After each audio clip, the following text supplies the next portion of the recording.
Good afternoon, everyone. We hope that everyone's having a wonderful day, and we welcome you once again to Cooking Live with Donna.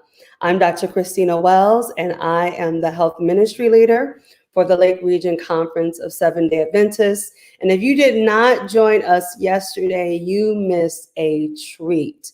And speaking of treats, today we're going to be cooking with Donna live, and we will be having some treats, some sweet treats. I also want to put a plug in. If you are not joining us in the mornings on our Zoom meetings, you are also missing a treat. We have Rico Hill, who is a producer on Hope Channel and also had a program from Sickness to Health on 3ABN. And he has been giving us some awesome presentations. And so that's in the mornings from 10 to 11:30 Central Standard Time. And I will also be posting those workshops soon on the Lake Region YouTube page. I just want to quote something that he told us this morning because it was so great. One of the things Rico told us was that food should produce life, and your body was designed for life. So put life into your body by putting in the right foods. And we know that Donna Green-Goodman has been talking to us about how to prepare those foods that God has designed for our bodies to give it life. So without further ado, I'm going to bring on Donna. But before I do that, I'm going to say a word of prayer. Dear Heavenly Father, Lord God, thank you for this day. Thank you for another opportunity to come together and to learn and to grow practical ways for us to stay healthy. Please be with us throughout this program. Please be with all of the technology. And thank you for everything. In Jesus' name we pray. Amen. Welcome, Donna. Hey there, how are you? Good, how are you? I'm good. I'm really good. Really good. Good. I see you're cooking up something already. Yes, I've got some of the ingredients out so that I can talk and share and dump and get ready and all of that. All right, before I give it completely over to Donna, I just want to remind everyone that please put your questions or comments in the chat. I will also be posting a link in the chat to the recipes, also a link to the evaluation. Please complete the evaluation so that we can know how we can bring programs to you like this that can meet your needs and interests.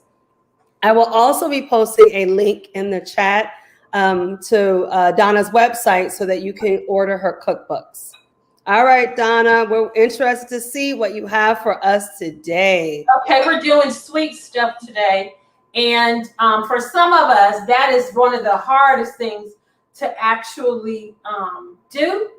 But I'm going to show you some things that can make that happen. Everybody can see, okay, I'm going to step to the camera, make sure it's pointed where I want it to be so that you can see everything that you need to see. Yeah, that's a little better. Okay, so when my husband got here last night and I'm telling him everything that happened, he said, "You really love cooking, don't you? It makes you really happy." I'm like, yeah, I kind of do enjoy it. For some of you who don't know me, the whole reason that I got involved in doing this kind of cooking, I was trained as a home economist at Oakwood and worked for a number of years as a county home economist in the state of Georgia.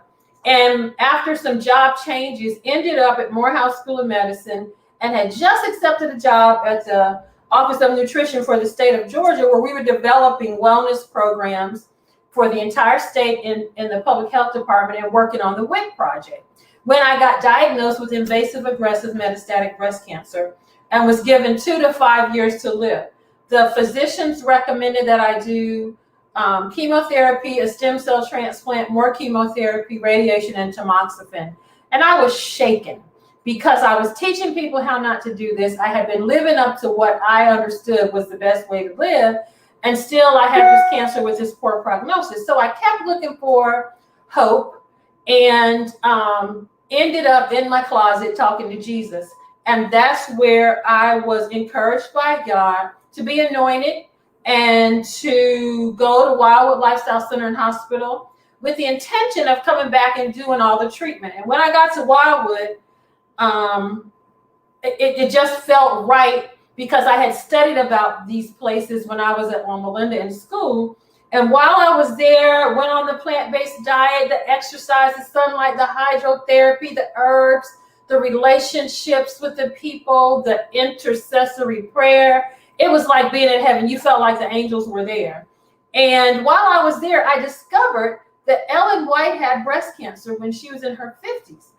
And when I first read it, I'm thinking, okay, this must have been what killed her. But she actually lived almost another 40 years. And what she and her husband did was to ask God. They saw it as an attack on her, and they asked God to heal her.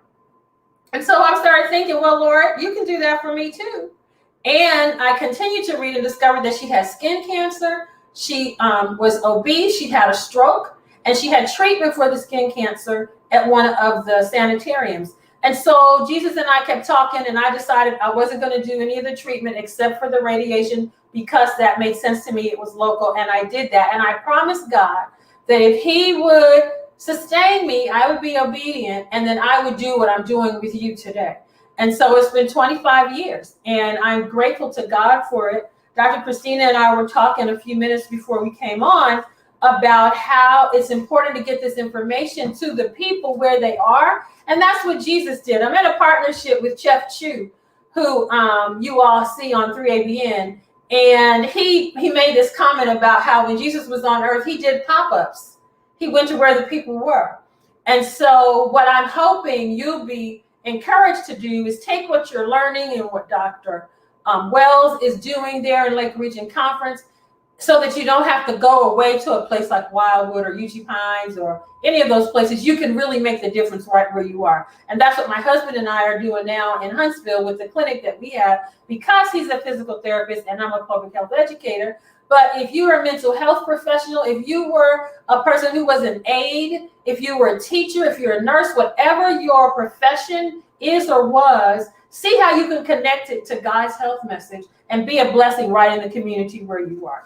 One of the first things that I did when I got back from Wildwood was to open up my refrigerator and put a trash can next to it and empty out everything that was in there that I wasn't going to eat anymore. And I mentioned yesterday that included a lot of dairy products, milk, cheese, eggs, butter.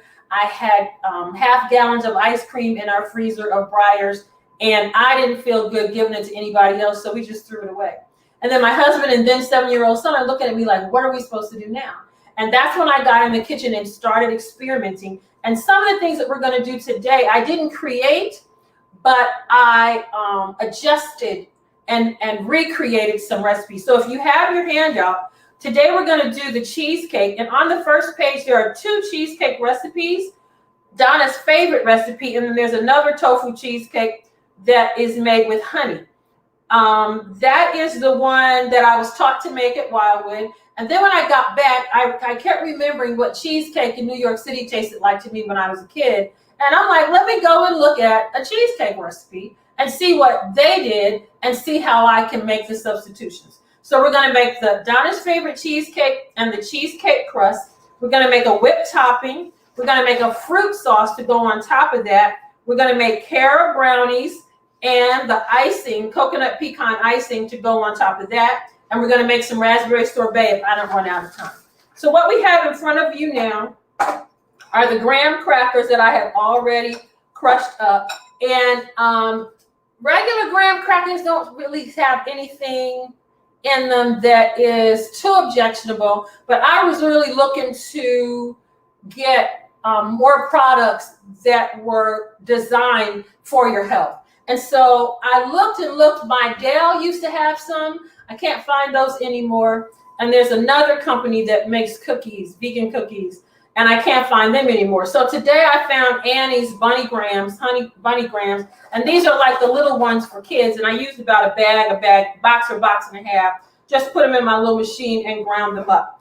Then what I have over here is some flavorings for this. I put some vanilla and a little water and some margarine. And on the recipe, it says that you could use coconut oil if you want to. I was trying to be mindful of people who may not want to use oil. And it was really hard for me to find a crust like that was at a good source.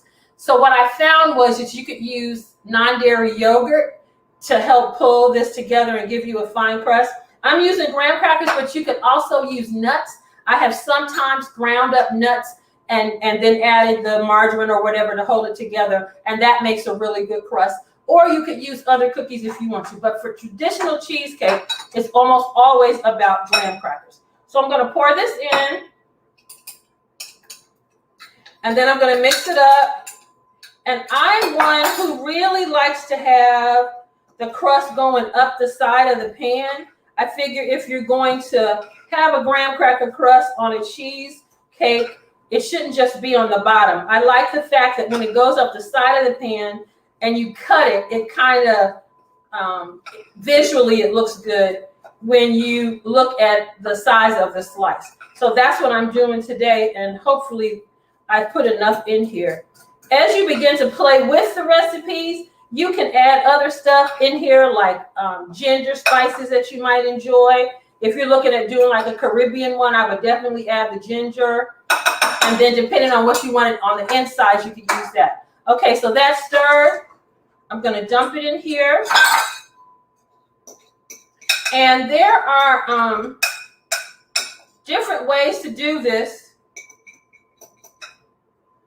Sometimes people take a measuring cup and mash it down. I guess you could do that too. I usually just do it with my hands.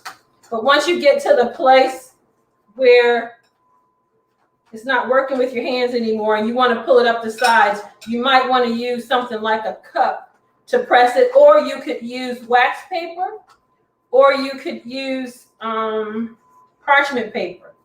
And you want to just mash it so that it feels even all the way around. That was kind of one of the tips my mom taught me when she was teaching me how to cook as a child. When you're making something like this, you're envisioning everybody who gets a slice. And you want everybody to have the same thickness and flavor and taste as they're doing it. And so as you're doing that, think like that. And then you can press it up the side some if you like. And if you want it a little thinner, just press it a little more so that it goes up the sides. And then when you put the cheesecake in there, it's going to look really, really pretty. So the cheesecake that I grew up eating, before we moved to Huntsville, we lived, like I said, in New Jersey. And so my parents would take us to New York City. Back then, there were a couple of restaurants over there. They weren't vegetarian. They were Jewish restaurants. But they had some really good vegetarian items on the menu. I can remember something my dad used to get that was a vegetarian liver and onions that was really good. But the treat that I looked forward to was whenever we got cheesecake. And so I have used my experience with New York cheesecake as the standard. Typically, when you make a graham cracker crust, you can bake it.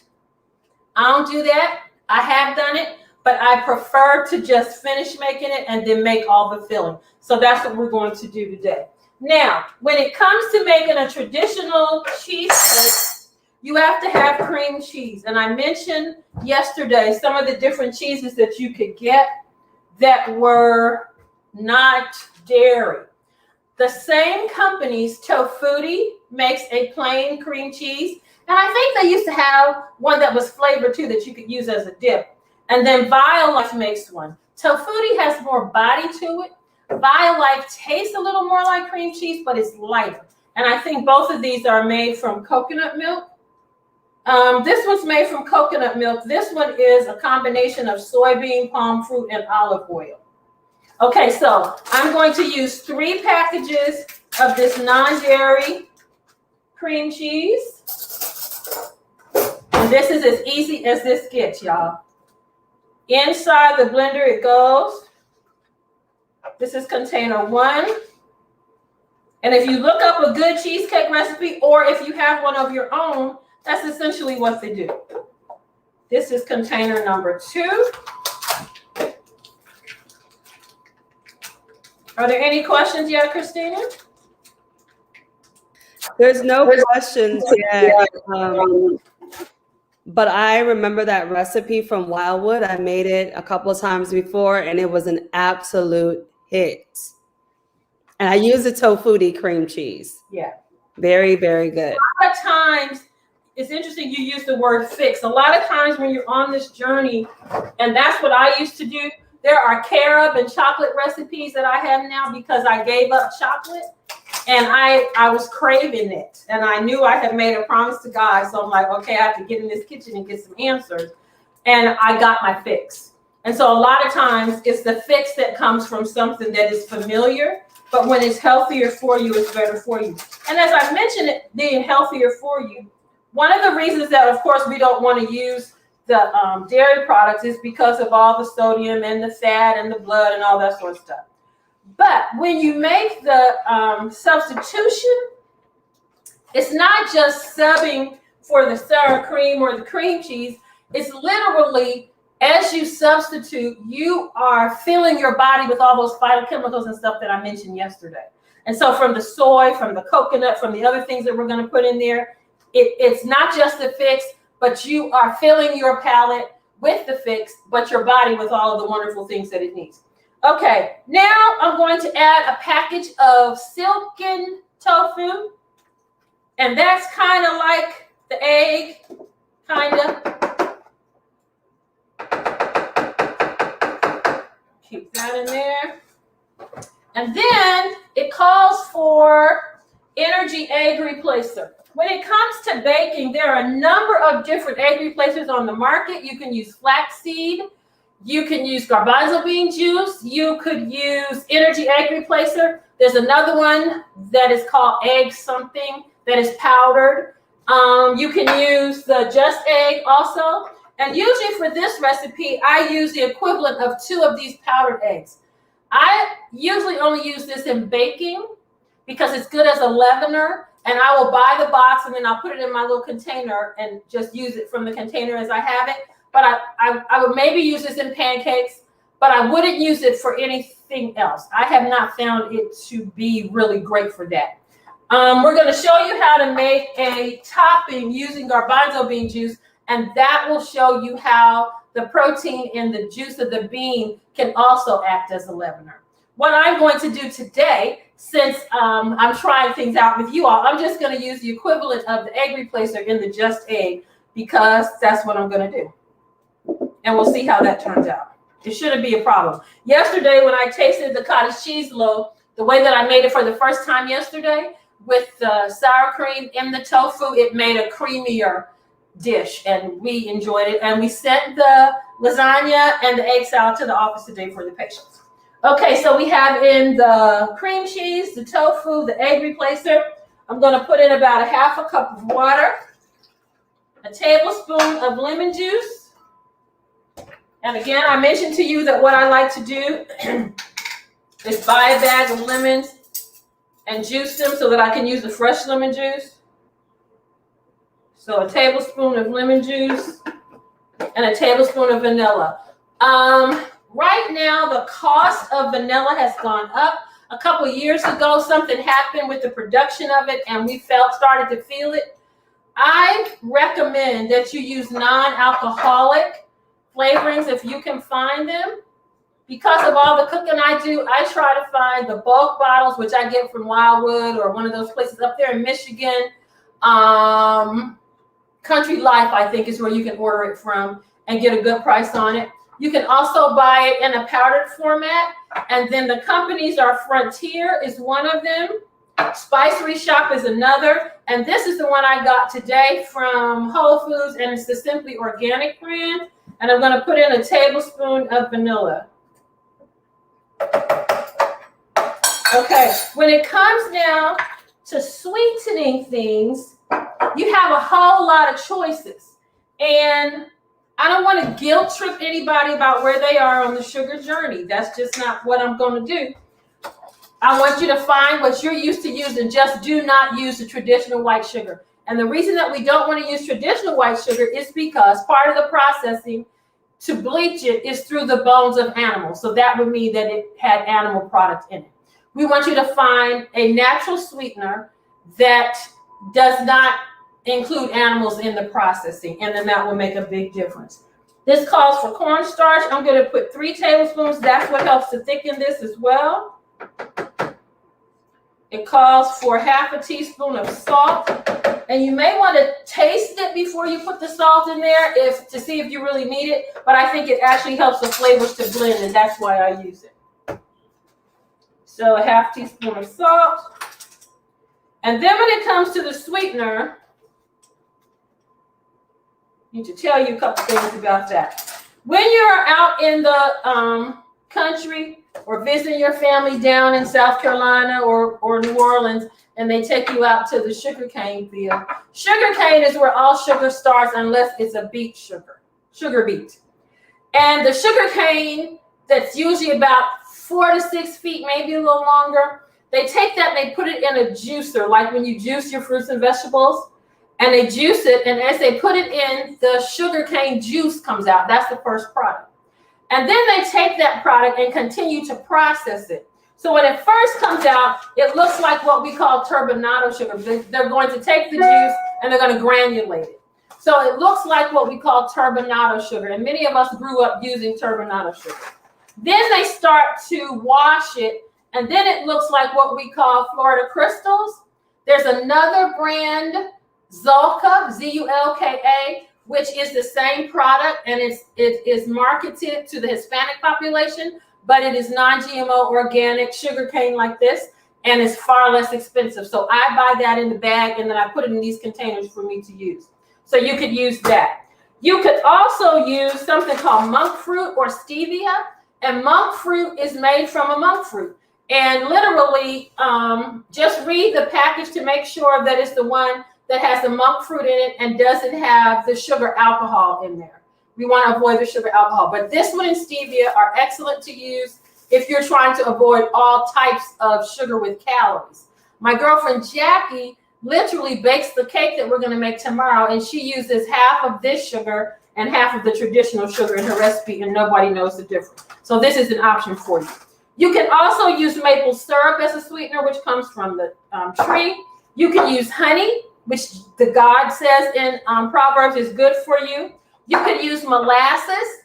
You can also use fruit juice. And sometimes I use fruit juice in the ice cream that I make, but then it has more like an ice milk texture. And we're going to use fruit juice today when we make the sauce to go on top of the cheesecake. So you have a number of options. The other thing is to just eat the fruit whole. I stopped by the farmer's market today and got my first basket of fresh peaches. So when you're making like oatmeal in the morning or another cereal, a whole grain cereal like that, instead of putting a whole bunch of sugar in there, cut up some fresh fruit or some dried fruit and cook it in there with it. And the sweetness from that comes out. And then a lot of people like to use date sugar, which is literally dried up dates that have been granulated.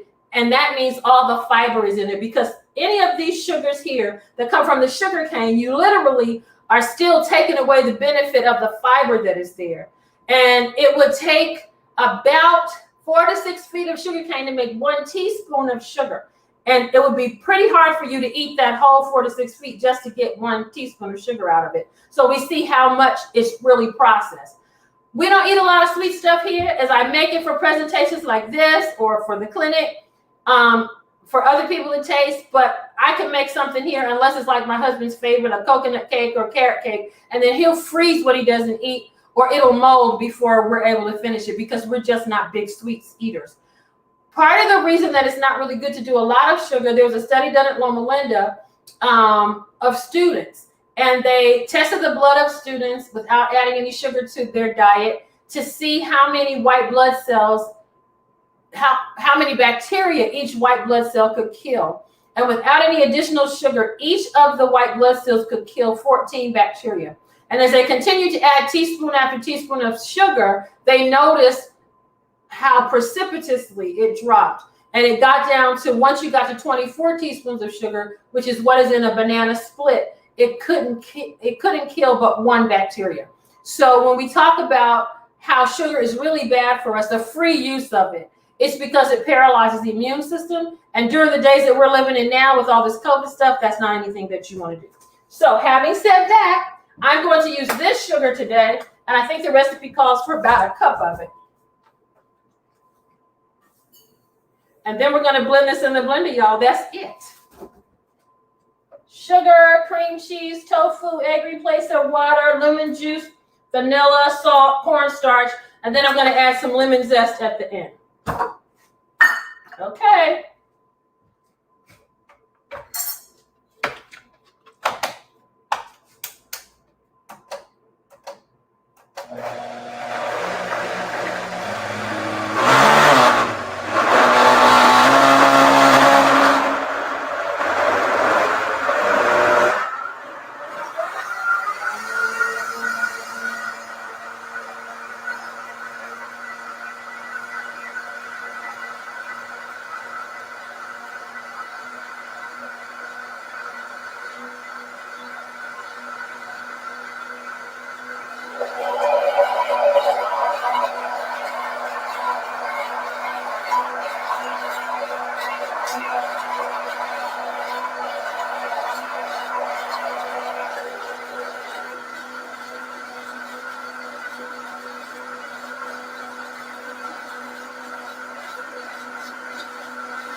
Okay, that's for about a minute in a high-powered blender. I think I'm going to add a little more lemon juice to it. And then I'm going to zest some lemon in it as well, which is very interesting. I don't know if you're aware that some of the greatest sources of phytochemicals that build the body's immune system are found in citrus fruit, but it's not in the pulp part that we eat, it's in the skin and all of the pithy white that's inside of there. And so to be able to get some of this to add is literally going to be helpful to the body. We have a recipe called Nature's Penicillin where we put all of that in the blender together and blend it up and drink it, so that lemon, lime, orange, garlic, grapefruit, pineapple, sometimes ginger, and then we may add some juice to it to make it easier to blend. And literally garlic was what was used prior to the invention of antibiotics. So it's some real power here. And I discovered in my fight for cancer that there's a lot of benefit in here. There are thousands of phytochemicals in each piece of fruit. They know some of them, but they don't know all of them. And so make sure that you think about that the next time you do some lemon. So I'm going to do some zest now, which is literally just grating some of the skin into it. And when you're doing it like this, you're adding the oil from the lemon that's in here as well. And it just perks everything up.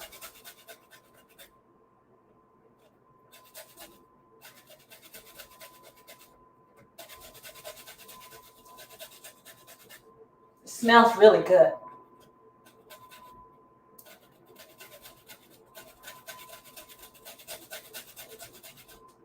Okay. Shake that in there. And then I'm just going to do this for like a second.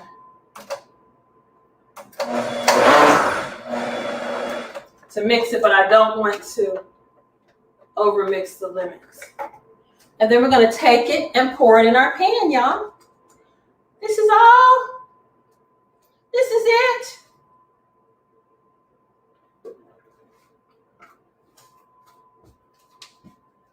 And so when you come back and decide, all right, I'm going to do this now, you're kind of wondering, is it really going to turn out? I was amazed.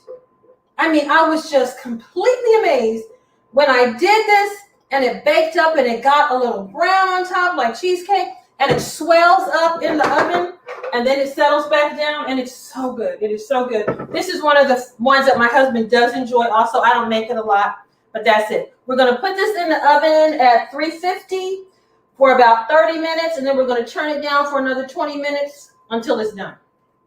So this is getting ready to go in the oven. Any questions? Is there a difference in the flavor when it's baked versus when it's no bake? Texture changes. Texture. The flavor is pretty much the same. And last year, I think it was last summer, Miss Garney and I at the office played around with a refrigerator strawberry cheesecake that we made with fresh strawberries. I think we may have put a package of cream cheese and some tofu and then some flavorings, made the graham cracker crust, poured it into the container, and put it in the freezer. and that was a frozen version of it. So it was more like an iced milk texture on your tongue. This one has a curd kind of texture once it's baked, and the cold one is smooth, but not as shaped as what's in the oven because you are literally baking it so that it becomes more solid. Okay. Make sense? Yep. Okay. So those are the first two recipes. How do we do? Any questions? None? No, just some comments. Plant-based Karen says that the zest adds so much flavor. Really does. Anytime you're doing anything that involves citrus, you know, a lot of times now people are doing that water where they slice up the citrus and just let it float in there. You're letting the whole piece of fruit float, and it's going to release all the things that are in there. So anytime you're baking, want to make a cake or something, add some of that to it. I usually put that on top of my cake when I put the icing on it. Citrus brings a lot of flavor, a lot of flavor. Another question? Nope, not so far. Okay, so what I'm going to do now, I'm going to whip up this brownies so we can get them in the oven at the same time.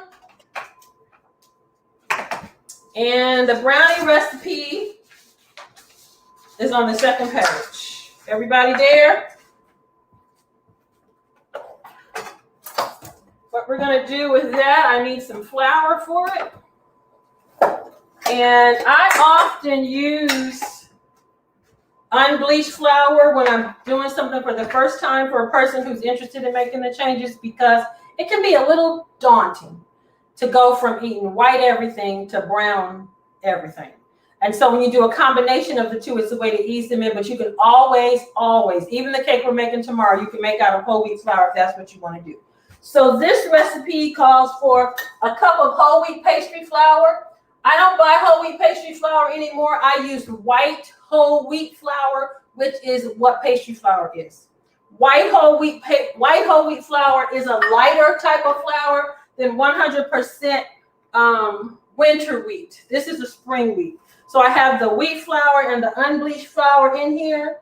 I'm going to add half a cup of sugar, and this time I'm just going to use brown sugar. I used to use sucanat, but I can't find it anymore, so I had to adjust. A lot of times when you learn to eat this way and you're trying to find healthier versions of it, they make the healthier versions in the grocery store, but they're more expensive. And this is one of those things. Brown sugar and confectioner sugar becomes more expensive. So brown sugar is really white sugar with molasses in it. So what I do is I take this sugar here, and per 1 cup, I add a tablespoon of molasses, and then I'm able to get this here. The more molasses you add, the darker it will be. The less you add, you have light brown sugar. Then you can take this same sugar, put it in the blender with a tablespoon of cornstarch, and blend that, and you'll have confectioner sugar. Okay, a tablespoon of energy egg replacer. I'm going to use that this time. And this is the equivalent of 2 of the energy eggs. But do know, for the most part, if you're using enough baking powder, you don't even have to do an egg replacer. Next, it calls for baking powder. Most of us use traditional baking powder, but almost all of them have aluminum in them. So Rumford is the one that is aluminum free, but it still has baking soda, and baking soda does a lot to your vitamins in the food. So I have found featherweight baking powder, and that's the one I use, that doesn't have any of that stuff in there. Baking powder, a teaspoon of salt. This, again, I was talking to Doc before we went online, and when I was craving chocolate, I would come up with these recipes. Now, because carob is naturally sweet, in order to make it taste a little more like chocolate, you want to put some some Roma in it, and that'll give it the bitterness that it needs. So I'm going to add a teaspoon and a half of Roma. And then it'll taste more like chocolate. Then I'm going to add carob bean powder. And these are literally, yesterday we talked about the significance of beans in the diet. This is all this is, dried out beans that have been powdered. And carob powder is a wonderful substitute for people who are trying to get off chocolate, caffeine free, high in calcium, high in fiber, really good for the body. Don't have to worry about the caffeine and the methylxanthines that are in there that do wreak havoc on a woman's breast tissue. And then, of course, it messes with the brain as far as the caffeine is concerned. Then we're going to add some oil and milk and vanilla flavoring, nuts and carob chips. I've already gotten some oil here, and I'm going to use coconut milk. When I was teaching at Oakwood, I met a lot of students from the Caribbean. And the same way we would use plain milk here, they use coconut milk for everything. And I love it. I don't put it in my mac and cheese yet, but I put it in most everything else. And so we're going to use some of that today. And it calls for a cup of that. So I'm going to use a cup of it. You got a question? Yes. Someone asked, after baking on 350, what do you turn the oven down to? For the cheesecake, about 320. Okay. I'm sorry, 250 and bake for another 20 minutes. 250. Okay.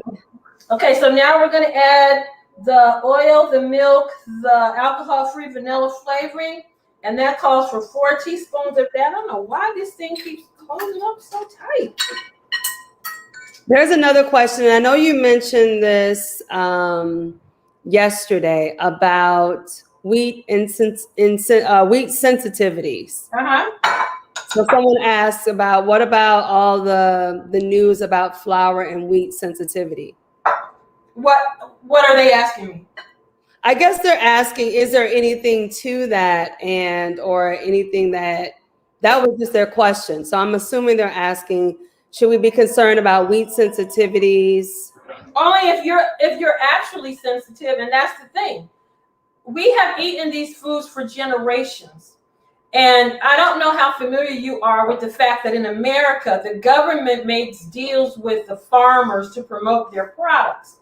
And that's how we ended up with bacon and eggs for breakfast as the perfect breakfast to have. That started with a guy who was a marketing guy. He talked to the government. They said, if you can do this for us, we'd appreciate it. He did it, and now we eat that for breakfast. In addition to that, the flour that we used to eat, they changed it. They genetically modified it. And that could be why you respond to wheat the way that you do. And, or if it's not organic, some of the things that they're putting in it can also be what you're sensitive to. So yesterday, what I recommended was you go and find some of the older wheats, or the bag that I bought for today has on it non-GMO organic. So you may pay a little more money for it, but it's not going to cause a problem, because it's not the wheat that you're allergic to. It's the genetic modification of the wheat. Unless, of course, you have celiac disease and you can't handle gluten. It's usually not a problem. Okay, I'm adding some carob chips to this, and I'm going to put some walnuts in here. Great. One more question. Someone asked, how do you like cocoa nibs? Who? Cocoa nibs? That's still chocolate. Okay.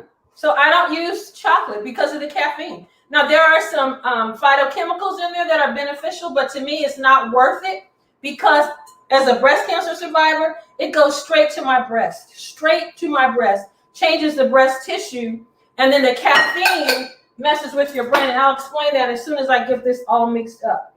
Okay, so we've got the vanilla in here and the whole wheat pastry flour, everything the way that it's supposed to be. These are the brownies, y'all. Can you see this okay, Dr. Christine, or do I need to come close to the screen? Yeah, can you come a little bit closer? And someone also asked, do you have to pack the brown sugar down to get the right measurement, or does it really matter? It's interesting that you asked that question, because there's another point that I want to make. I didn't pack that down. I just dipped out a cup of it. I try to make it really, really easy. This is what the batter looks like. And this is all carob, half whole wheat, no eggs, and coconut milk. So we're going to put this inside here. and bake it in the oven. And this is known as the quick bread because it's made with baking powder instead of yeast. And it usually doesn't take very long. And then we're going to make a absolutely delicious icing to go on it.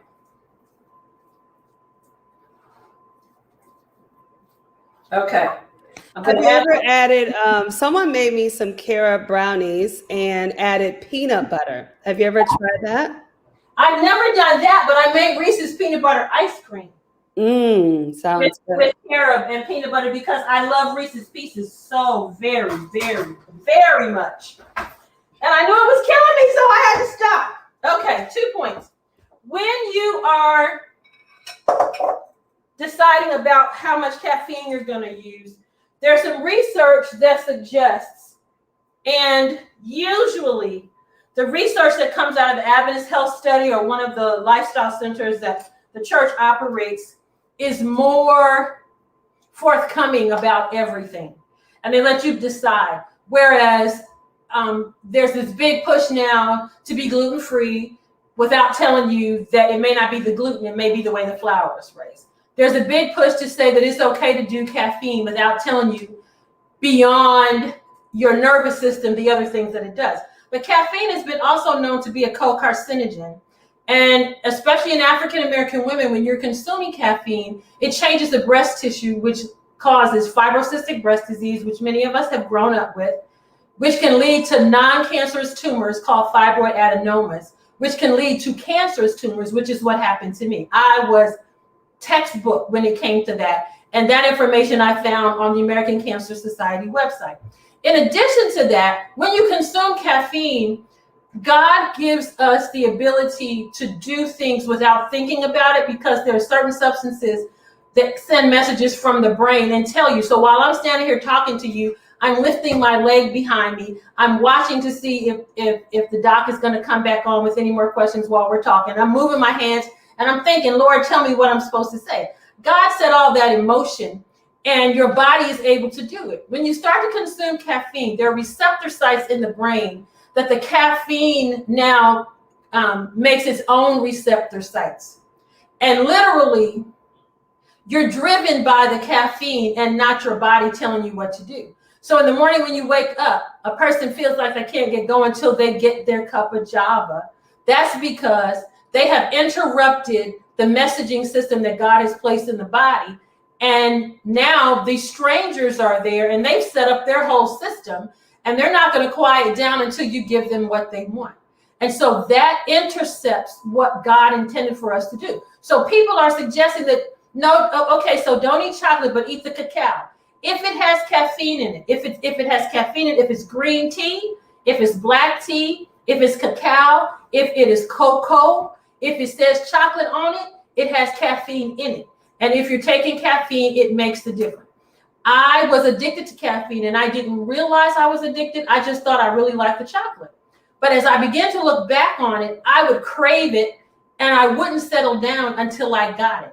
And it got so bad that I would go to the store and buy a big bag of Reese's M&Ms or something and come back and shut the door in the office and just sit there and gorge on these M&Ms. And then when I got to Wildwood and realized the connection between the two, for the first time ever, I saw it as a spiritual thing. And I ran to my room in tears, asking God to forgive me because I connected my choices now to my health outcome of the breast cancer. And that could have been significantly reduced or avoided if I had made some other changes. And so I decided that day I wasn't doing caffeine anymore.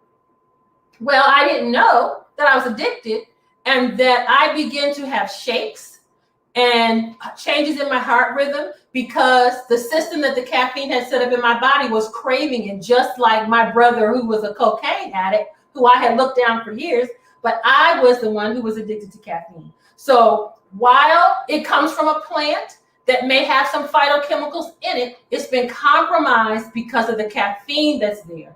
And don't let anybody tell you that caffeine is good for you. It is absolutely not. Does that answer that question, Doc? Yeah, that sounds really, really, really good. I was also going to say that caffeine can raise your blood pressure. It can cause palpitations, and it is a stomach irritant. For all those people out there who are suffering with GERD, caffeine is one of those things that can irritate the stomach. That, along with vinegar, can do the double irritation. Eat away at the lining of the stomach. H. pylori bacteria gets in there. You have ulcers. You're going to the doctor or in the drugstore swallowing all this stuff. All you need to do is back up off the vinegar and the caffeine-containing substances. And even green tea is recommended because of some of the polyphenols and stuff that are in there, but it comes with caffeine. And so there are a gazillion number of herbs that can be made into tea that don't have any of those side effects that you can use that also contain the polyphenols and all the other stuff without compromising. There's a scripture in the Bible that says the curse causeless does not come. And we have done a poor job. We fuss about you shouldn't eat meat, and board meetings where we're all screaming and hollering at each other, or one group who doesn't eat it thinks they're better than the people who do, and on and on and on, and the devil is in the details. The whole point is we were created by a loving God who set up our body systems in a way that they were supposed to live forever. And when we honor him, we have health. When we dishonor him, we don't have health. Not just through the foods we eat, but through the way we live. And so learning that it's the caffeine and the vinegar, learning that it's the saturated fat and the cholesterol that clogs the blood vessels, learning that if I have diabetes or if I have estrogen-dependent breast cancer like I did, between 9 o'clock and midnight is when the body repairs itself and hormones are regulated then, so you need to take your butt to bed. Saying that you're on so many units of insulin, but it's hard for me to exercise. I believe it's walking a mile is equal to a unit of insulin. And so we've done a really poor job of reasoning with the congregants about this because it's fact. And one of the things that I learned at Loma Linda 35 years ago, was that God didn't just make up stuff willy-nilly. He did it because there was a reason behind it. He didn't always tell us what the reason was, but there was a reason behind it. It's just not, because that's how it is. It's because I got down in the dirt and I made you, and I told the blood to go this way. And if you block it up, the blood can't do what it's supposed to do. And so I need you to honor what I've said: fruits, nuts, grains, and vegetables that are not compromised. Honey, if you want it. If you're going to use sugar, you don't want it processed by animals, and you use it in small amounts. Go to bed, exercise, drink your water, get your relationships right with people, honor me on the Sabbath, and the blessings will come. Awesome, awesome. I think too, also remembering that there are some things as called poisonous plants. So not all plants are meant for human consumption. Right. When you say that, I think about the statement of Spirit of Prophecy that talks about amalgamation, because we're all, in a twit about genetically modified foods. But the devil, after sin, he got out there in the agriculture field and he changed and made some of these things. Sister White calls them noxious herbs. Right. And so we want to stay away from those things that the devil has his hands in. And there's another statement in Temperance that discusses a meeting that the devil had with his imps. Sister White saw a vision, and he was trying to figure out how he could control humanity, and he's asking the imps to tell him, and they came up with ideas, but he didn't like any of the ideas. So he decided, I'm going to do this one myself. And that's when he took the food from the field and fermented it so that he could have complete control of us through the consumption of alcohol and things like that that are fermented. So when we step beyond the popularity of plant-based living now and back to the battle that those who are people of faith understand and believe is really going on, God has some things that he wants us to do, and the enemy has some things to thwart it. And if we focus on what God says, we can have the promise. Does that always mean that everybody doesn't die? No, because it's appointed unto all men once to die and then the resurrection. And in my own life, I experienced it with my parents and my brother. I'm praying and asking God, and I walked every single one of them to the grave by myself. I did that. And so I had to learn that sometimes the healing is not the physical healing, because we focus on physical healing as, if she doesn't get up out of this bed, then no, the healing that God wants to do is to make us whole. And in my own family situation, what I saw was a growth relationship with the Creator God that took them to a spiritual place. And I believe that he allowed them to go to sleep so that when they wake up in the resurrection, then they're going to experience not just healing from cancer or AIDS, but they're going to have an entire healing. And we have got to stop looking at healing as just a physical healing, because it's so much more than that. Right, right. Just to add one little piece to that, and we're going to move on, but that is that, you know, Enrico Hill mentioned this morning, that God has given us these foods, and they are for our physical benefit, but they are also a reflection of Christ in our lives. And so they are a spiritual benefit as well.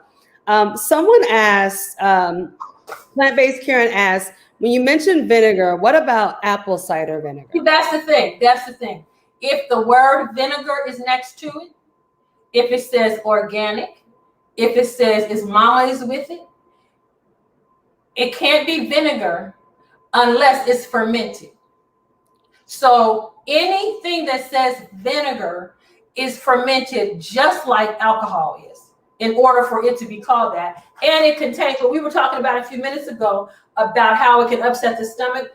One of the things that I like to say for women who wear nail polish and you go to take it off, you put that acetone on there to get rid of it. The acidic acid is a part of vinegar, and that helps to eat away at the lining of the stomach. I was doing a class in Atlanta at Cascade United Methodist Church back in the 90s. And during that presentation, I was just talking about stuff, and I must have talked about vinegar because this woman starts screaming. And I'm like, okay, tell us what's going on. And she said her doctor had been telling her that she was an alcoholic. And she said, I'm not. He says, yeah, you are. You need to come clean because your liver enzymes are showing that you're an alcoholic. And she said no, because she felt that because she had made a commitment to God and was born again and was not drinking alcohol, there was no way that this could happen. But that night, when I made the connection between vinegar and alcohol, she burst out because she liked to take pickles and drink the brine off the pickle juice on a regular basis. And that's what had turned her liver into an alcoholic's liver. And it was like the answer had come.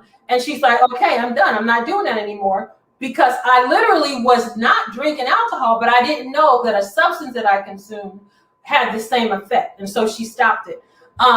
So if you bring vinegar into the home, it's better for cleaning than it is for drinking.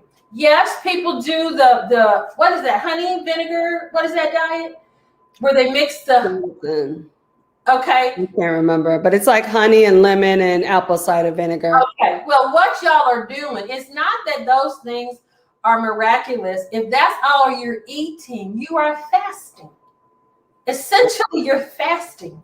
And when you fast like that, your body's going to burn up the fat that you're carrying to give you the energy that you need. And so that's why you lose weight. But it's not because the vinegar and the lemon juice and the honey have any magical powers to them.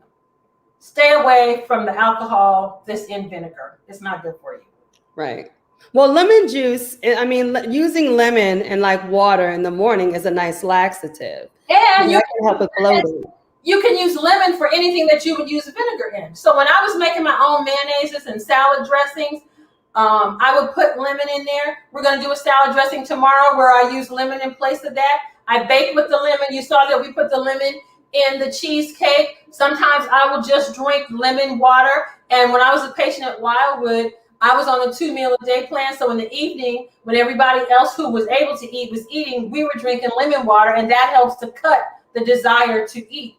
So there's, and not to mention that there's like over 1,000 phytochemicals in there that are doing all kinds of amazing stuff in your body. And I think what it came down to for me was, do I love God more than this stuff? For me, because for me, they were saying 2 to 5 years to live with or without the treatment. And I laid on the table when I got my radiation, my first radiation treatment, and I'm laying there all exposed, marked up, ready for this laser to come and get me. And everybody else in the room is covered from head to toe, but I'm exposed to this radiation, and the tears started flowing down my face. And I'm like, Lord, nobody's here taking this for me. And so what am I willing to do for Jesus, for my own better well-being?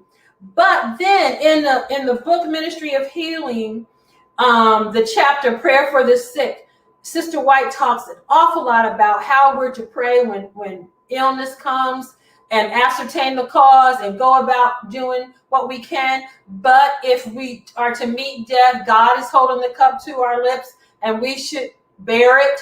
But if he spares our lives, then we're under renewed obligation. So I think that sometimes when we are experiencing poor health, obesity, men, erectile dysfunction, women with breast cancer or female disorders, diabetes, of course, and all the things that go with that, more often than not, it is related to some decisions that we have made. So if we can make the connection to that and go in faith and obedience, then God can do some things with us. And at our clinic, we have patients that are just, their health is turned around. And we got a message today from one of our community patients here in Huntsville who was so impressed. His erectile dysfunction, cholesterol, saturated fat. He was going blind in one eye and all the vision came back. He's lost all the weight. Other measures that were just horrible have improved so much. And he himself now has gone and become certified as a plant-based cooking instructor because he was so committed and surprised by the benefit of it. And that's the second part of this. Many times, the people that we need to meet the most can't get to places for care. But right in their community where you live, you can do what I'm doing now.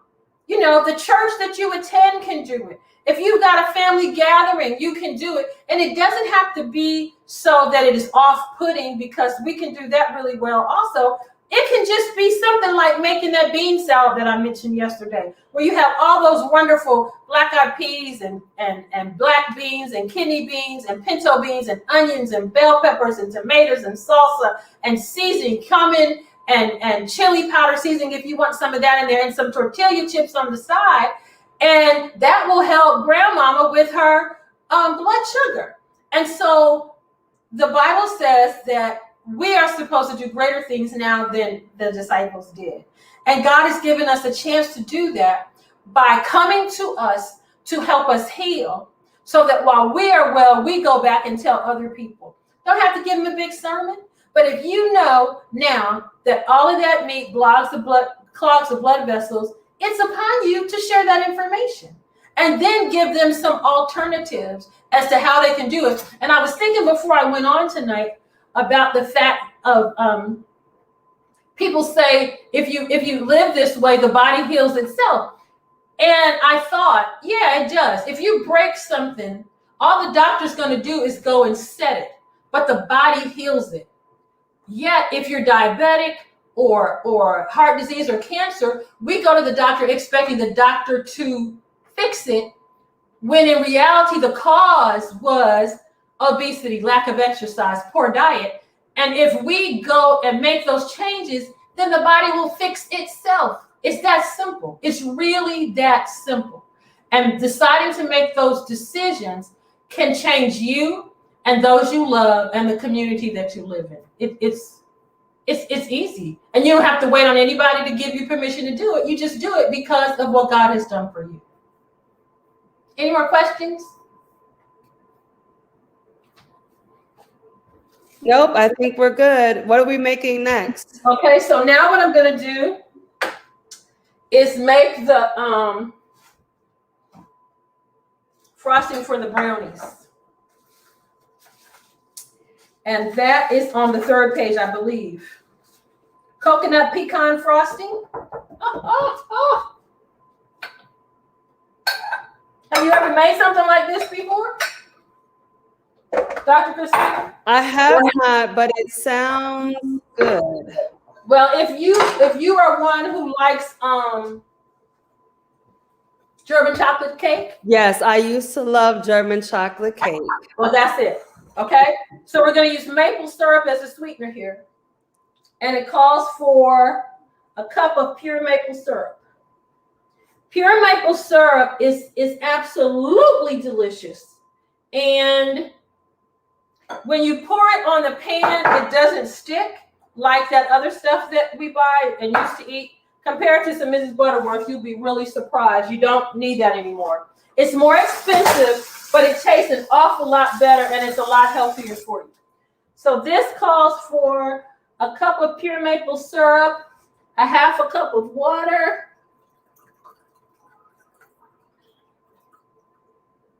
a little bit more.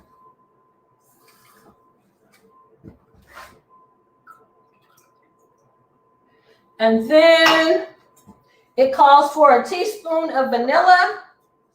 I'm going to eyeball it. And then it calls for a half a teaspoon of salt and 2 tablespoons of cornstarch. So I'm going to pour this in the pot. And one little tip is when you're doing stuff like this, if you're going to use oil, put the oil in the container first and then put the sticky stuff behind it, and it'll just, come out with no problem. Half teaspoon of salt and 2 tablespoons of cornstarch. And this is going to be the basis for the icing.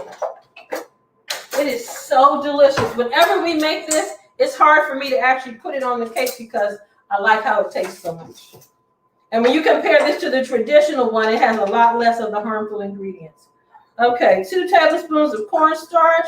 I'm going to whisk that in. Just like that. And then we're going to put it on the stove and we're going to get it heated. And as it thickens, it's just going to be that pretty blonde kind of color. So I'm going to keep my eye on that. And then once it's thickened, we're going to add coconut and pecans to it. And I have 2 kinds of coconut today. I have the flaked coconut that's sweetened from Kroger, and I have the unsweetened coconut from Walmart. You can use either or, a combination of both. It's totally up to you. And then, of course, we know the benefit of nuts to the body. There's a lot of studies that have been done out at Loma Linda. If I think hard enough, I'll remember his name, who was at the head of those studies, and they absolutely help heart disease. That's one of the other things, Dr. Christina, that I'm sure you're aware of. Some of the more popular plant-based physicians don't believe that you should consume nuts. And years ago, I was taught that you did not need to consume avocado either.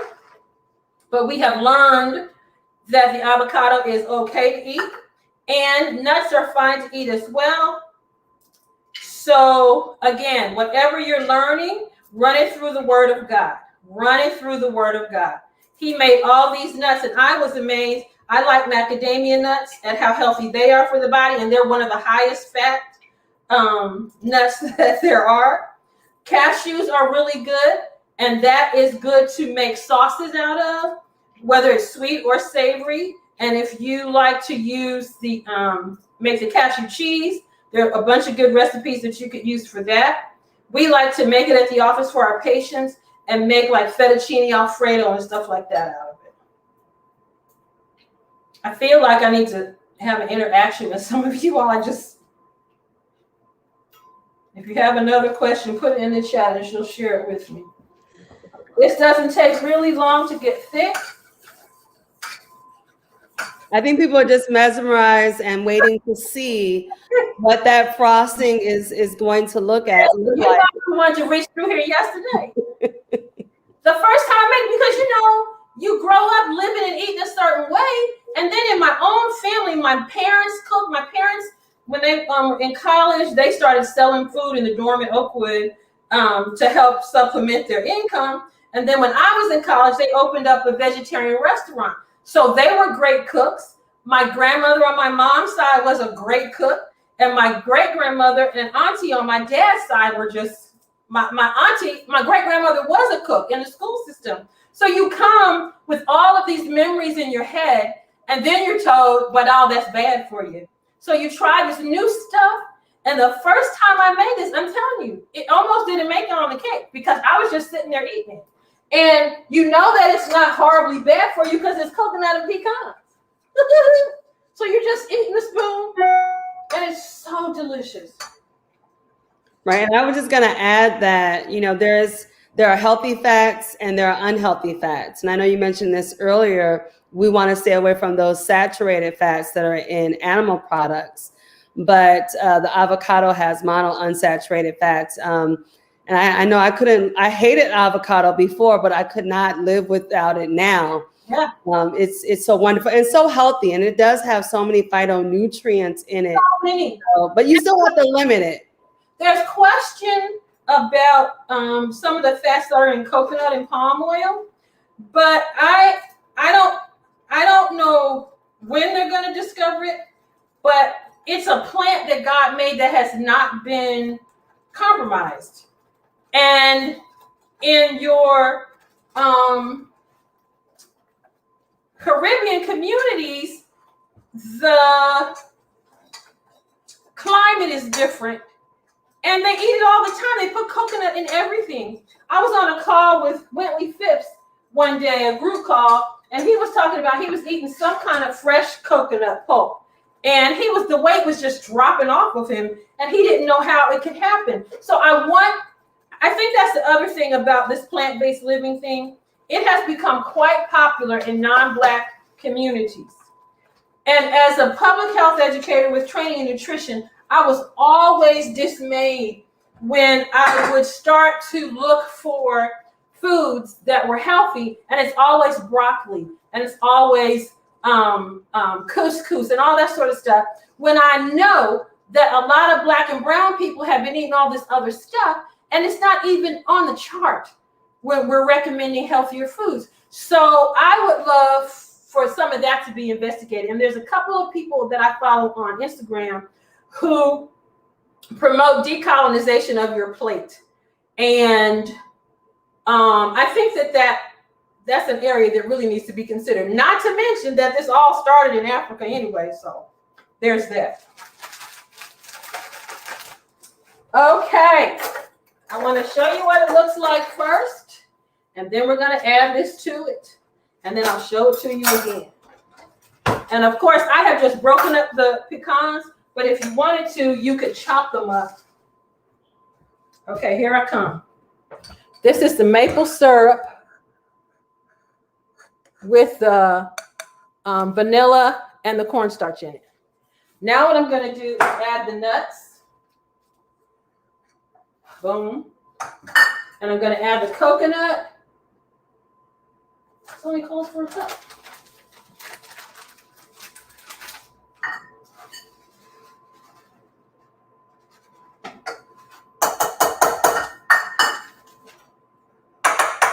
While you're doing it, someone asked about your brownie recipe. Uh-huh. And they said it called for sucanat, Yes. And turbinado sugar. And do you need to use both of those? If you can find it, but I can't. Some of these recipes that I'm sharing have not been updated. They're from my first book. And in the first book, some of the things that I recommended are not available anymore, or they have changed packaging or something like that. So that's why it says sucanat in the turbinado. What I did today was I just used brown sugar, the homemade brown sugar. So you could use the natural white sugar. You could make your own brown sugar, or you could use sugar in the raw, which is turbinado.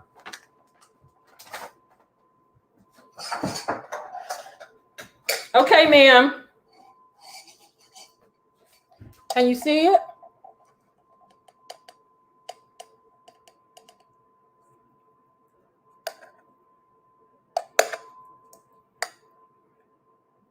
Yum, yum. That looks so great. It reminds me just of the German chocolate cake. I'm telling you. It looks great. It changed my life. I could not believe it. I'm sitting there and I'm like, but there's no this in there, because I believe the original recipe calls for butter and milk. And none of that is in there. You just use cornstarch to thicken it up. So that's how you can do that. So that's going to cool off. And whenever this is ready, we'll put that on top of it. I don't know if you guys are going to get to see all that. We'll see. Yeah, it looks really, really good. Someone asked, and I'll answer this and then you can follow up with it. But someone asked about coconut milk again and asked, isn't it high in cholesterol? And so cholesterol only comes from animal products. Only. Name the product that it's in. Plants. Name the But it product. does have saturated fat. Coconut milk does have saturated fat. That's a question I have gotten for 40 years. And it's amazing to me that we've been fed this information, so we believe it. The only place you find cholesterol are in animals. And our body has its own cholesterol that's important in hormones and some other stuff.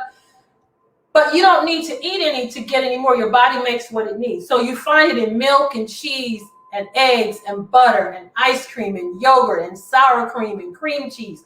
All of those things. And of course, any meat that you're eating, that's where the cholesterol is. No fruit, no grain, no vegetable, no nut have cholesterol. Every single nut you ever loved, you can eat. It doesn't have any cholesterol in it at all, anywhere at all. It's just not there. Okay, so what I'm going to do now is show you this other thing. Have you ever made this, Doc? What is that? This is the whipped topping out of the garbanzo bean juice. No, but I've been seeing a lot of people making like cakes and other things with beans. There's a I'm like, that don't sound too good. What, with the beans? Yes. Oh. Listen, I want y'all to see this because no one believes it until they see it. The recipe calls for 2 cans of this, a cup and a half or so of sugar, some cream of tartar, and vanilla. I'm going to make a half recipe because I don't want to waste it. You see me, I have a can of Kroger Simple Truth garbanzo beans. I'm going to open the can and I'm going to pour the liquid into my KitchenAid so that you can't say I played around or I did anything else. Liquid goes in here just like this. You don't want the beans in there, you just want the liquid. And once you add the liquid in here, you can now take the beans and you can make hummus. You can roast these. You can put them in a curry. You can make patties out of them. You can do a lot with the garbanzo beans. So I have that in here. Okay, a couple of beans fell in here that I need to get. And then it calls for sugar. So what I'm going to do, it calls for plain sugar. I'm going to use confectioner sugar. We were traveling with Message Magazine, and we didn't have the kind of sugar that we needed, and all we could find was confectioners. So we used confectioner sugar in it instead. I have seen some people make this and not put sugar in it, but use fruit juice instead. So you could use fruit juice if you wanted to also. But we're going to use this today. And I'm literally going to pour this sugar in here with this garbanzo bean juice. Didn't fill that up, so we get a little bit more. And then we're going to add some cream of tartar. Because when you're making meringue, you put cream of tartar in the egg white. This is acting just like egg white. We're going to put some cream of tartar in here.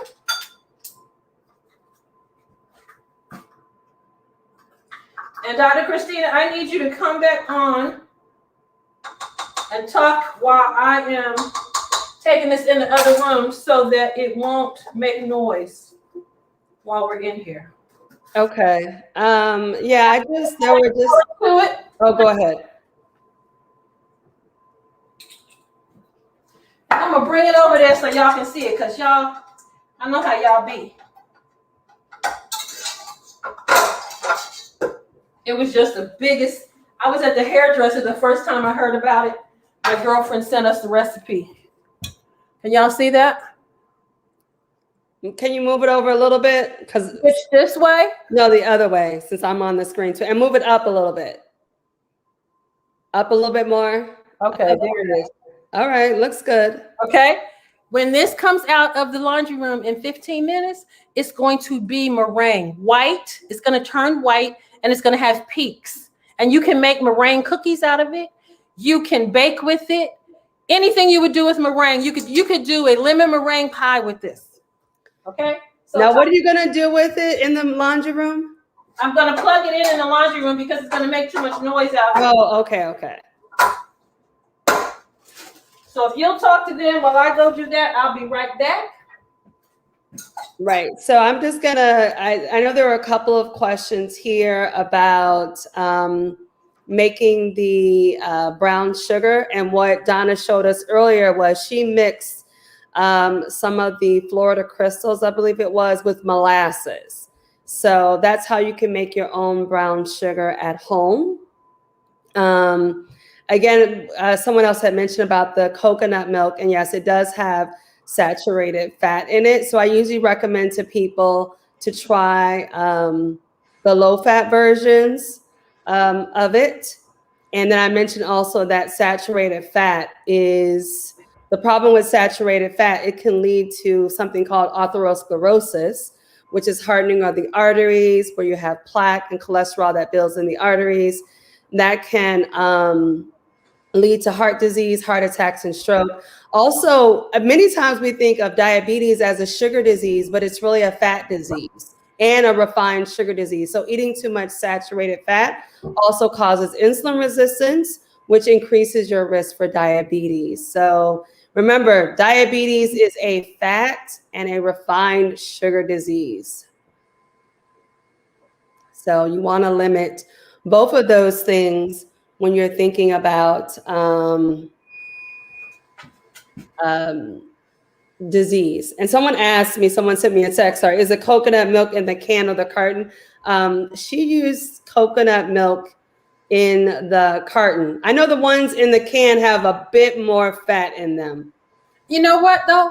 When I was a patient at Wildwood, because we were all on plant-based diets, we didn't count calories. We didn't do any of that. And we have made fat to be bad. But it's not bad, especially if it's in the food that God created. Right. So I use the canned milk more when I'm doing Caribbean dishes, but I like the store canned milk in the carton when I'm just cooking. And I use it as the same way that I would use an almond milk or soy milk. Right. I use a can one in curries. Yes. And it makes it taste so good. That looks delicious. Okay. Oh man, can you mail it to me? We're gonna let this cool, and then we're gonna put that icing on top of it. And I just turned the oven down for the cheesecake. Woo! Okay, so there's that. The whipped topping is going. Now what we're gonna do, one of the other sweeteners that I mentioned to you is fruit juice, and we're gonna make a sorbet using fruit and juice, and that's it. So that means you can use whatever kind of fruit you like. We love strawberries and mangoes, and sometimes raspberries, not so much, but we mostly do a strawberry or a mango one. And this is excellent. My cousin has heart disease, and we were at a family gathering, and he's like, okay, Donna, I'm not eating sugar and stuff anymore. What can you make for me? And this is one of the things that we made for him. And I want y'all to see how hard it is. Watch this. I got 4 cups of strawberries.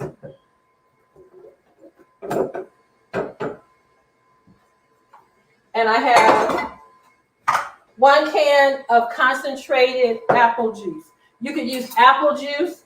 You could use white grape juice.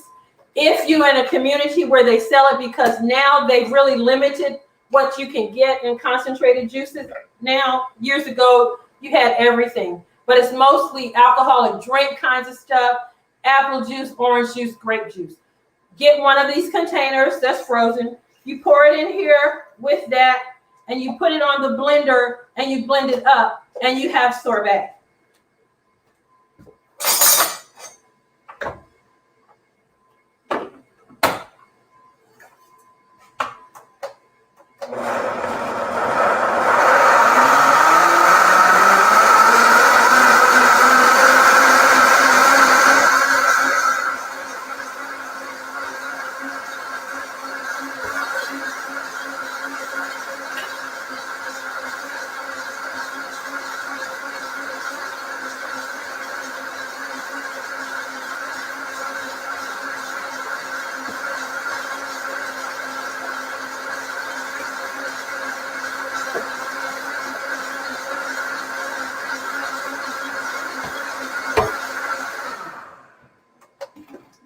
strawberries have sat out for a while.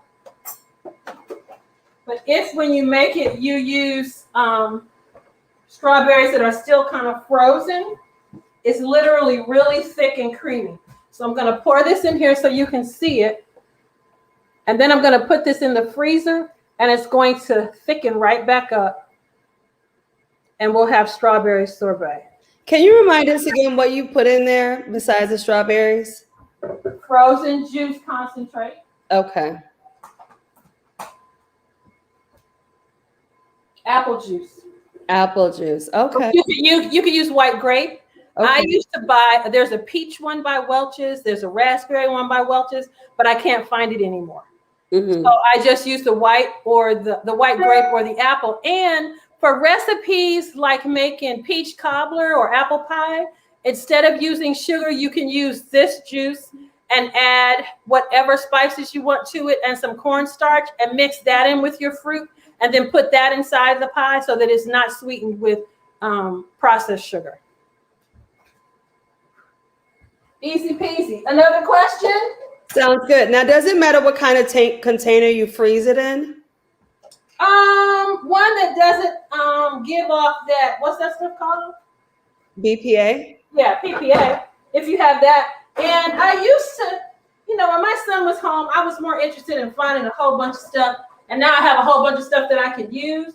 But there are containers that you can find that don't have the PPA in that look like actual ice cream containers. And I have had a couple of those over the years that you can put that in as well. If you have ever eaten sorbet that comes in plastic containers that you've kept, you can put it back in there if you want to. But usually when I make this, the strawberries are firmer and it's made for the company that's here, so it doesn't get in the freezer. It goes straight into their cups and they eat it right away. So there's that. Minnie Jones asked, what can you substitute to make cobbler super sweet? Is that the concentrated juice? You can use the concentrated juice. You can use monk fruit, and vanilla gives you sweetness without any of the calories or the negative side effects. So that's another option. The other thing I was going to say earlier, they were asking me what I was measuring something with. Sometimes your recipes don't turn out as well as you want them to because you've used the wrong measuring tool. This kind of tool, or the plastic version of this, is for dry measurement. This is for dry measurement, and this is for liquid measurement. And when I used to teach the class at Oakwood, when I was doing home economics early in my career, we give everybody the same recipe, and everyone's recipe would turn out totally different. Exact same recipe, exact same measurements, everything. Because some people packed, some people just did it lightly. Some people sifted. Some people use this to measure everything, or they use this to measure everything. But there's a difference in the weight and volume when it comes to dry stuff like sugar and flour compared to liquid stuff.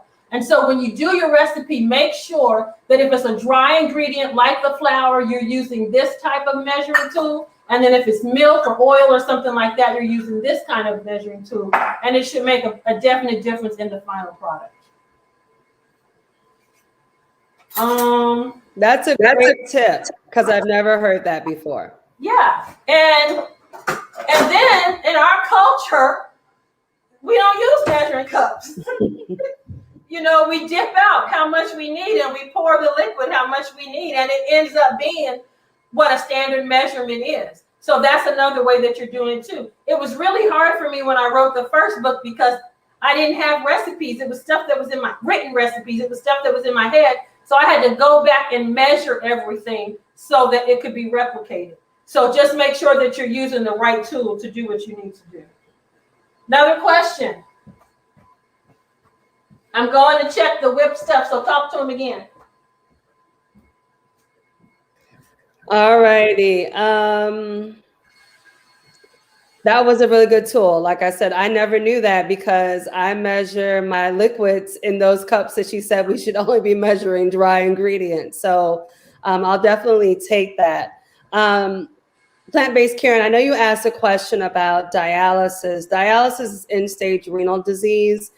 With God, all things are possible. I think that would have to be something that would be based. The reason why they're on dialysis, that would be a case by case basis that probably couldn't answer in this type of session. What was the question? The question is, if someone is on dialysis, can a plant-based diet reverse it? We can't say definitively that it will reverse it, but it will definitely improve it. Right.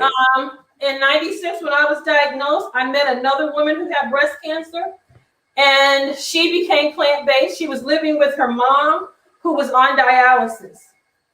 And she started feeding her mom the way she was eating. And her doctor asked her what was going on because her kidney numbers were going the opposite direction. We have a patient at our clinic now who I thought had adopted a fully plant-based diet, and he had not. He was still doing chicken and fish. And then he was put on dialysis.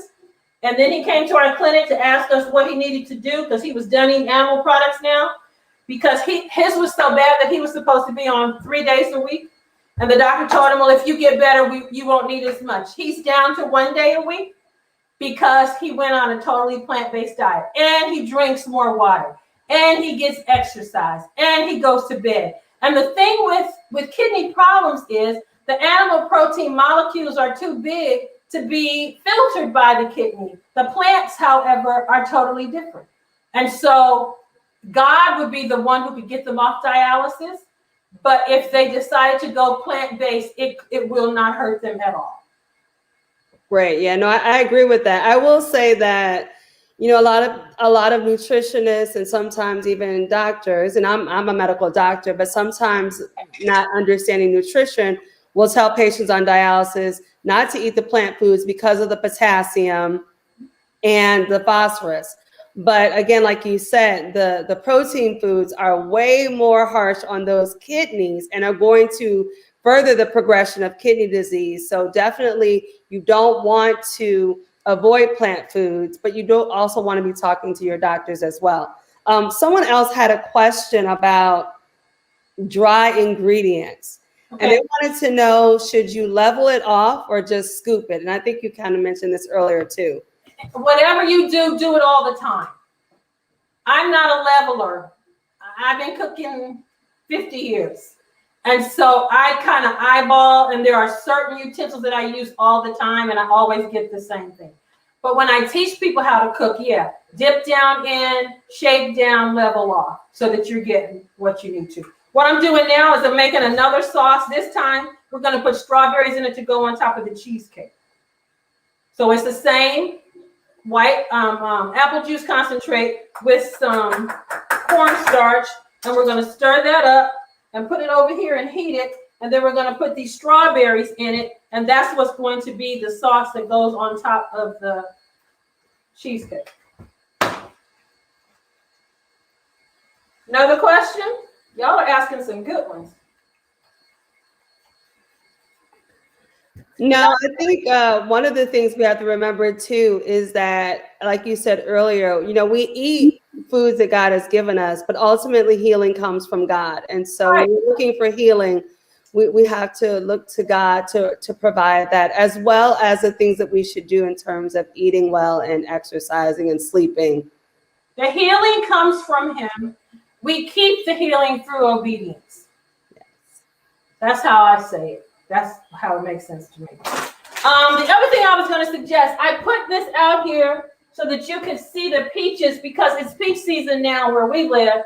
And last year I canned the peaches, and I froze the peaches, and I made peach preserves, and I made salsa and put peaches and mangoes in the salsa. So if you have the space, now would be a really good time to do that. There's a difference between pressure canning and water bath canning. Water bath canning is the easiest canning to do because you don't need to worry about that pressure at all. The challenge is you can only do it for foods that are acidic foods, and that's most fruits. Sometimes you can put tomatoes and peppers and stuff and get away because they're fruits as well too, and the acid is higher. If you want to do vegetables, you'll need to use a pressure canner. I was involved with the dietitians who created the So Easy to Preserve canning book from the University of Georgia Extension Service back in the 80s, and that's the one that I recommend. But of course, the company's Ball has some. There's stuff online now where you can go to see, and the So Easy to Preserve website, you can go there and find out how you're supposed to do certain things. You can do this with sugar, without sugar, with skin, without skin. And I ended up making a peach cobbler during the winter time using the can of these peaches. And summertime was just all in your mouth. You can also skin them or leave them with the skin on them, then cut them up and put them in the freezer. And then they're excellent to use as smoothies throughout the year. So you have some real options. And if you don't have a whole lot of space where you can freeze stuff, then you can can it and just put that in your pantry so that during the winter time, you don't have to go out and buy it. Okay. My grandmother, when she was alive, her whole basement was canning. Yes. So I remember that, although I myself do not know how to can, but I just remember that growing up. It's so easy. It's really so easy. And you can can it, you can freeze it, you can dry it. We have dry stuff. We have herbs in the garden, and we dried. I have some peppermint now that I have, it's already dried, and now I just need to crumble up and put it in a bag. But we did basil and thyme and rosemary last year. And then when it comes to the canning, some of the stuff, when you can your fruits, you don't even have to do anything but put it in the actual container because you're heating it when you put it on top of the stove. And that's called a raw pack. Or you can stir it all up and season however you want to, which is a hot pack, and then put that in the jars and put it in the pot. And for people who don't, last year, a lot of people got back into canning during COVID. And out where I live, they sold out of everything. There were no pots, there were no jars. My girlfriends and I were calling each other to see if they could find something. And once you get the jars and you're able to can it, you wonder why you hadn't done this before. It's really not hard to do. And if you can't get the big canning pot, then use the biggest pot that you have, and you can get a rack that goes down inside of it so that the jars don't touch the bottom. But if you don't have that, you can put a towel in the bottom of it and put those jars in there. And last year I did mango, peach, grape, and guava jelly.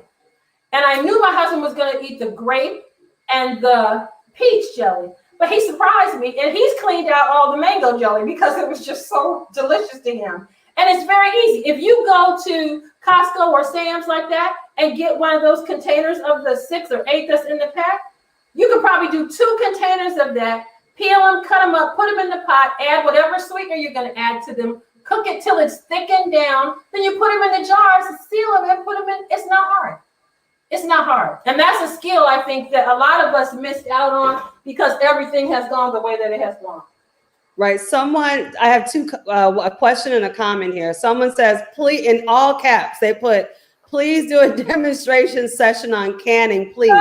We'll have to see if we can bring Donna back another time. Oh, Lord, I'm laughing because one of my girlfriends, Linda Bartholomew, has been asking me to do that.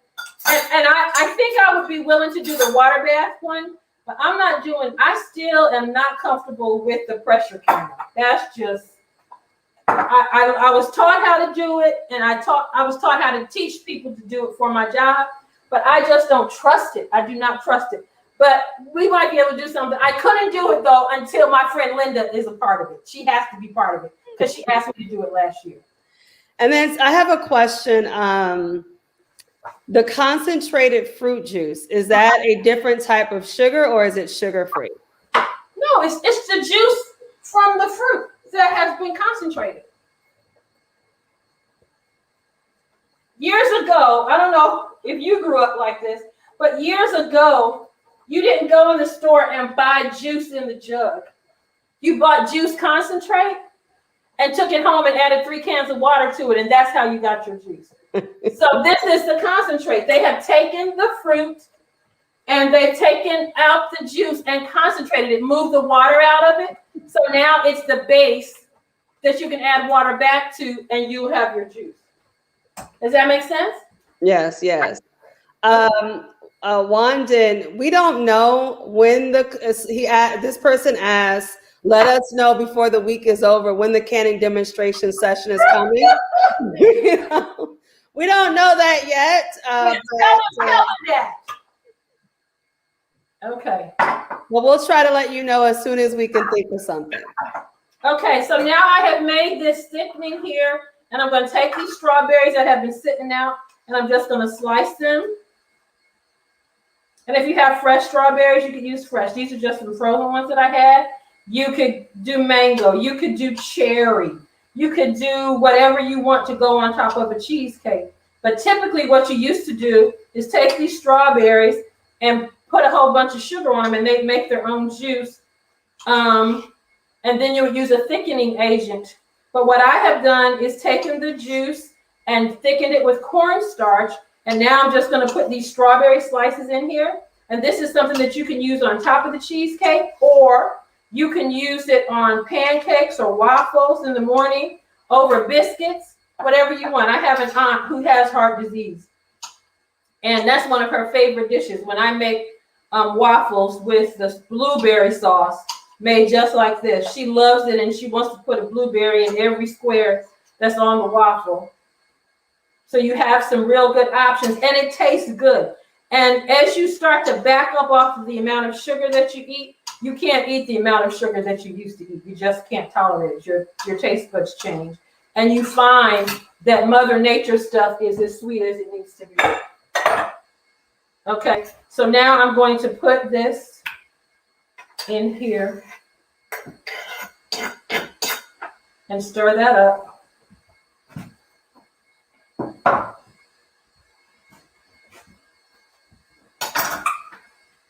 And let it cool a little bit because it's piping hot. And that will be what we add to the cheesecake. I'm gonna let that cool. This is cooler than I thought it would be. So I'm going to take the icing now that has sat and cooled a little bit over here. Can y'all see that?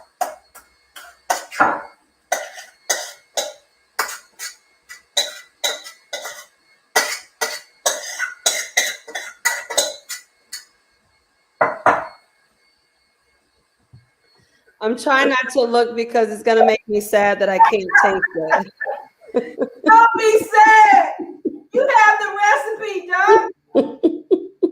You can just whip up the icing. You ain't got to make the brownies. Make the icing and put that on something else. What else would you put that icing on? Well, if you have a cake recipe or something, if you have a cupcake recipe, you can put it on the cupcakes. Okay. Isn't that beautiful? Yeah, can you bring it closer for us to see? And here we come.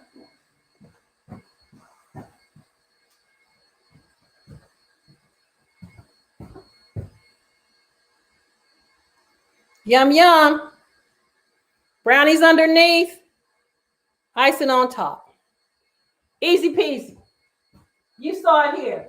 Okay, talk to him. I'm going to get the whipped topping.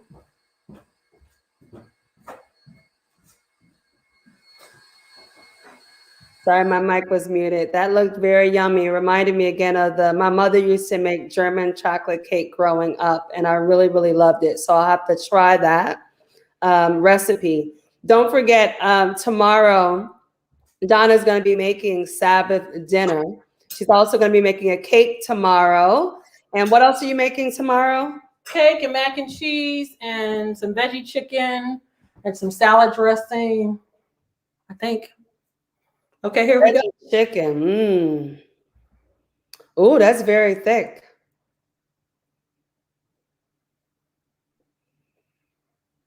Looks good. So the protein that's in the liquid acts the same way as the protein that's in the white of the egg. And that was chickpeas, right? Chickpeas. You can also use any other bean. The chickpeas seem to be the best. I tried black beans one time and it worked and it turned out white. I'm not sure the science behind why that happens. So if you do any kind of meringue, this is all you need in place of it. And I saw today where someone sweetened theirs with maple syrup, so you don't have to put the sugar in it like I did. And just do some research on aquafaba And they are making so many amazing things, and it holds. And then, like, if you were to make this Sabbath for dinner to go on some strawberry shortcake, and there was some of this left over, and then Sunday while you're watching 60 Minutes, you wanted some more. If you went in the refrigerator and it looked like it had separated some, you put it back on your KitchenAid and whip it up again, and it'll turn out just like this again. So its capacity to be re-whipped is perfect. Yeah, I think people are amazed. It's amazing what God allows us to do with the foods that he has designed for us to eat. Chickpeas made that. Yes. I'm just like, Lord. Amazing. Yeah. And if people don't know it and don't have an allergy, they have no idea that this is not meringue from an egg. You just don't know. Okay, so that is that. Let me look and see what this cheesecake looks like. Oh.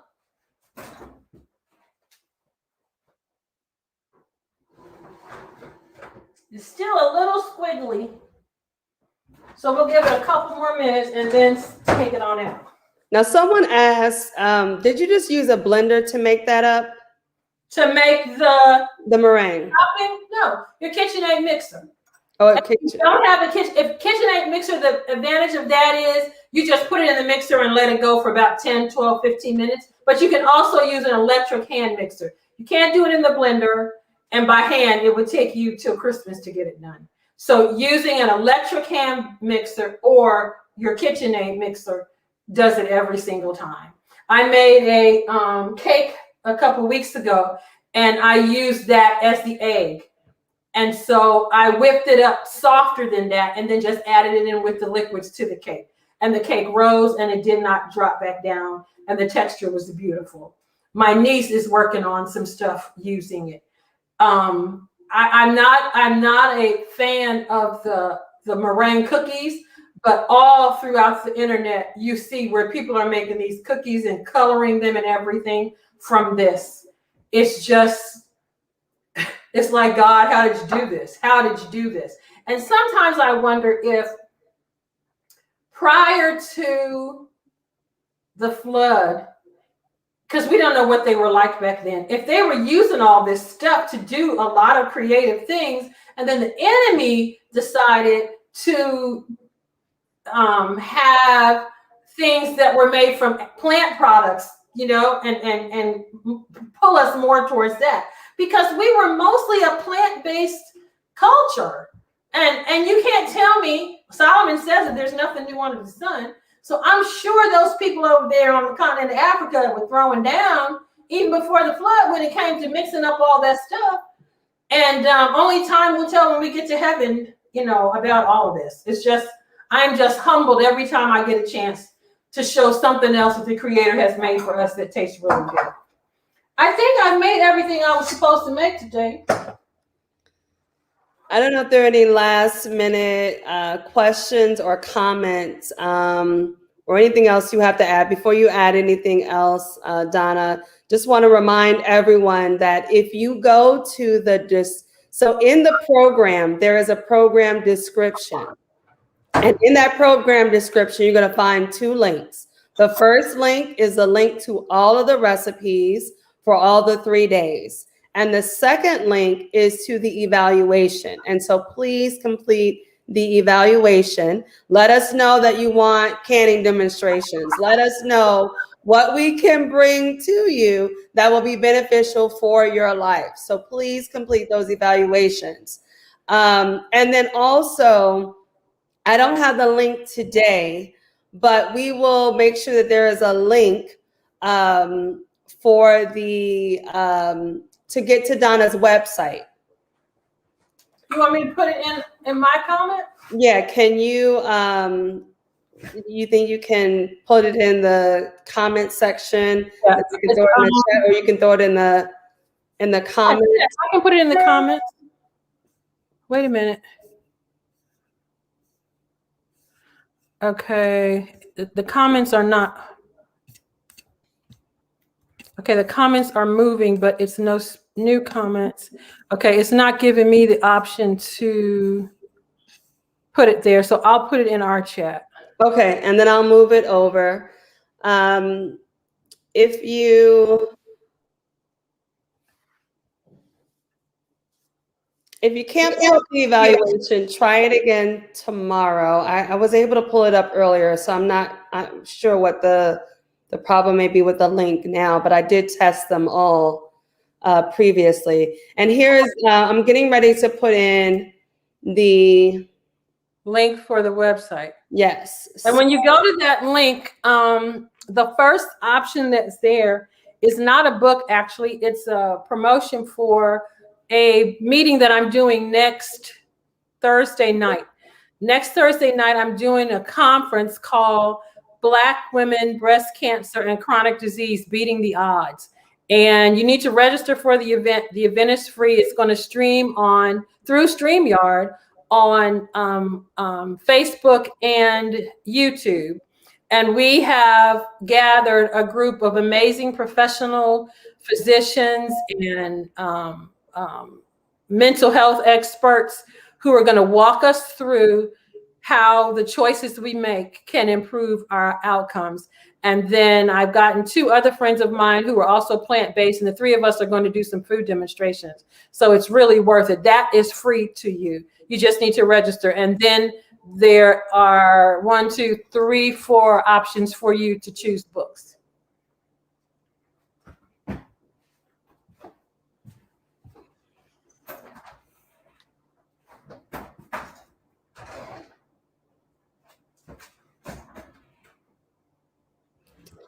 Okay, I'm going to. I may put this back in here for a little longer, but I want you all to see it.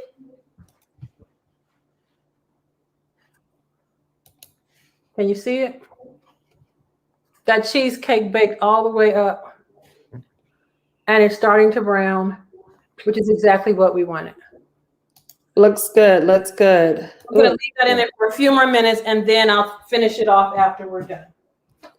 I just put another link into the chat, and that link is for the evaluation. So if you weren't able to get on use the other link, you can use the link that I just put into the chat for the evaluation form.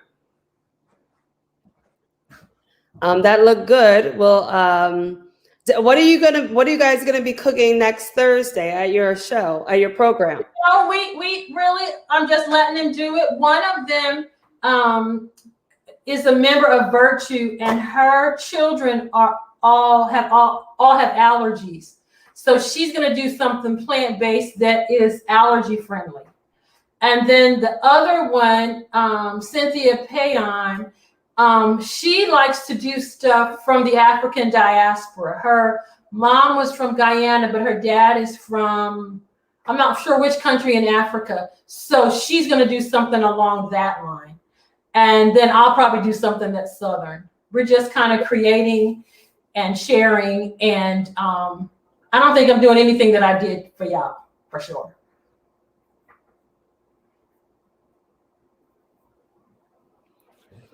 Okay. All right. I'm sorry about the link for the evaluation form. I'll try to get it fixed for tomorrow. Any more questions in the chat? I don't think that there are any more questions. Just let us know if you, okay, someone answered the question before about a stand-up or a hand mixer. And was everyone able to get into the link for the recipes? If you weren't able to get into the link for the recipes, I'll make sure that's also updated on the YouTube page. And I'll also make sure that the evaluation form is updated on the YouTube page. So if you go there later, you can view that as well. Any other questions, any other thoughts before we close? If you're going to join us tomorrow, it's kind of hard to cook with me the way this is set up, but everything that if you have all the ingredients, then when I'm done, you can make it for Saturday dinner too. Right. So that'll be good. I still have my greens waiting, but I may have to cook tomorrow. And we're gonna do ours in the Instant Pot. If you don't have an Instant Pot, I'll give you instructions to do it in a crock pot or the regular pot. it's really about the seasoning for the greens. Right, right. Okay, again, I'll make sure that the links for the evaluation form are updated for on the YouTube page and the Facebook page. So if you join us tomorrow, that should be updated, or if you go back later, that should also be updated. And we'll look forward.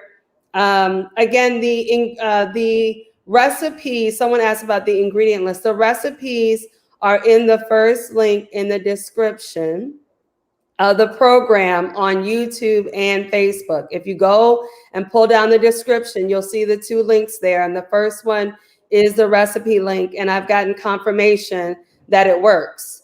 So please go there, and you'll get some documents there that will give you information about the recipes that were used today. And then you can also go to Donna's website and get her cookbook or cookbooks that she has there as well. But the recipes are listed in the description.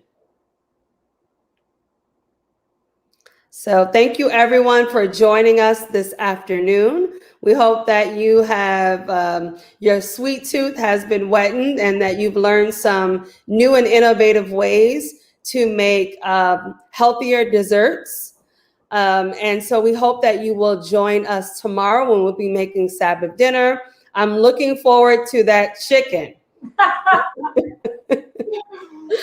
So everyone have a good afternoon. And then tomorrow, let us know if you tried any of these recipes, how they turned out. We'd love to hear your stories of things that maybe you tried over the last couple of days and your experience with them. So if you tried any of these things, please let us know tomorrow in the chat. Invite a friend, and please share. I know that overnight this program got lots more views. Please share this with others, especially those who are not Adventists. Please share this. Share this with anyone who's trying to change their diet. Please share this presentation with them. And thank you again for joining us today. It's the same time tomorrow, 3 p.m. Central Time to 5 p.m. Central Time. So same time tomorrow, and we will see everyone tomorrow. Have a wonderful, wonderful evening. Bye-bye. Bye.